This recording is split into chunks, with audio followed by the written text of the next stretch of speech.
What's up guys? Hope you are doing well. Welcome to School of Investment, and this is the third video in the video series of investment. In this video series, I would be talking about the types of investment. Whenever we hear the word investment, the first and foremost word comes into our mind is stocks. The word stocks has been muddled with the word investment over the years in such a way that other form of investment has lost their scope, and we in general are hardly aware of any other such investment. Therefore, in this video, I will talk about each and every form of investment, which will help you to widen your investment through process and will guide you to other form of investment available out there. So basically, there are three types of investment: ownership investment, lending investment, and cash investment. Ownership investment consists of stocks, business, real estate, and precious object. So let's talk about stocks. The stocks of a company is all of the shares into which ownership of the company is divided. A single share of the stocks represents fractional ownership of the company in proportion to the total number of shares of the company. Stocks is the ownership of company and companies, whereas shares are the ownership of a particular company. For instance, let's say Mr. Patel has bought certificate of Apple Inc.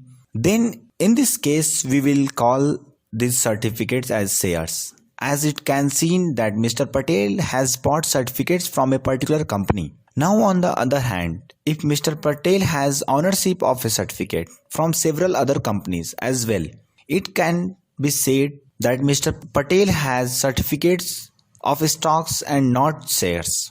If you are still confused, then I will make a separate video on difference between stocks and shares. Coming back to stocks, stocks give business ownership. For example, when you buy shares in TCS, you are the owner of TCS to the extent you benefit from the company profits. Dividends and bonuses are additional perks which you get from investing in stocks. Hence, you benefit both ways, that is, increase in value of the shares and dividends. You can easily diversify your investment portfolio by investing in stocks. All it takes is a little investment. With as little as rupees 10,000 rupees, you can start investing in companies. Liquidity is very high. Liquidity refers to easiness of selling your stuff and getting monetary value out of it. You can sell your shares in the secondary market within seconds and take your money. Now let's come to business. Suppose you want to make a product and sell it into the market. The capital which is required for making the product and selling into the market is form of investment. If you have invested your money in the product and sold in the market to make profit, entrepreneurship is one of the hardest investment to make because it requires more than just money. Consequently, it is also an ownership investment with extremely large potential returns. By creating a product or service and selling it to people who want it, entrepreneurs can make huge personal fortunes. Bill Gates, founder of Microsoft and one of the world's richest men, is a prime example. Coming to real estate, whenever you purchase a land or house, you are making an investment, generally real estate investment or long time investment, and you can consider this type of investment when you want to put a hefty amount of money aside for a long time. Real estate investment requires huge amount of capital, unlike stocks. Buying property is an equally strenuous investment decision. Real estate investment generally offers easy entry and good hedge against inflation, but during deflationary and recessionary periods, the value of such investments may decline. Liquidity of real estate is very low. You may struggle for a while to sell it off. Alternately, they can purchase shares in real estate investment trusts, which pool the money of several investors to purchase properties. Real estate investment trusts trade like stocks. Next, in precious objects. Precious objects are items that are high in monetary value and generally small in size. The two most widely held precious metals that appeal to almost all kinds of investors are gold and silver. They are considered as a mean of tackling inflation. Also, liquidity is very high with a very low trading commission. Investment in gold and silver, however, has no tax advantage associated with them. When the economy picks up, some investors predict higher inflation and therefore may think precious metals such as gold, silver will regain some of their glitter. Precious stones include diamonds, sapphires, rubies, and emeralds. Precious stones appeal to investors because of their small size, ease of concealment, great durability, and as a mean of tackling inflation. Collectibles includes rare coins, works of art, antiques, Chinese ceramics, paintings, and other items that appeal to collectors and investors. Each of items offers the knowledgeable collector investor both pleasure and the opportunity of profit. Now coming to the lending investment. Lending investment consists of your saving account and bonds.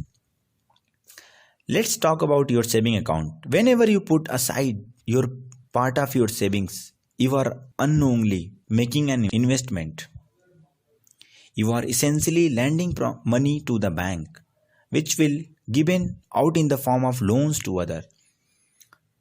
The return is currently low, but the risk is also next to nil. Saving accounts provide low interest rate, but are a great option to save for short-term needs and emergencies. These accounts facilitate savings and make it very easy to access funds. Next is bond. A bond is a fixed income instrument that represents a loan made by investor to a borrower. A bond could be thought of as an agreement between the lender and borrower that includes the details of the loan and its payments. Bonds are used by companies, municipalities, states and governments to finance projects and operations. Owners of bonds are issuers of the bond.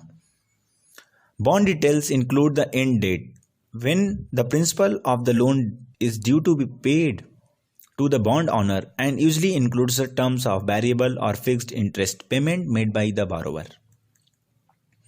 The risk and returns vary widely between the different types of bonds, but overall, lending investment pose a lower risk and provide a lower return than ownership investment. Liquidity of bonds depends upon the maturity date of the bond, and it depends on the type of bond issued and agreement between borrower and lender. Now coming to cash investment. Cash investment consists of only money market funds. A money market fund is kind of mutual fund that invest only in highly liquid instruments such as cash equivalent securities, and high credit rating debt-based securities. These are generally short-term investment with a maturity of not more than 13 months. As a result, these funds offer high liquidity with a very low level of risk. Money market funds should be considered to put aside a part of savings temporarily before investing. They are not suited for long-term investment. So now we have covered all sorts of investment, and any other investment which exists fall under these defined categories. So I will leave this to you to decide which form of investment suits you need. If you liked the video, hit like and subscribe button and tell me in the comment section if you want videos or any specific topic to cover through this journey. In the next video, we will talk about inflation. So please like and subscribe my channel, School of Investment, and see you in the next video.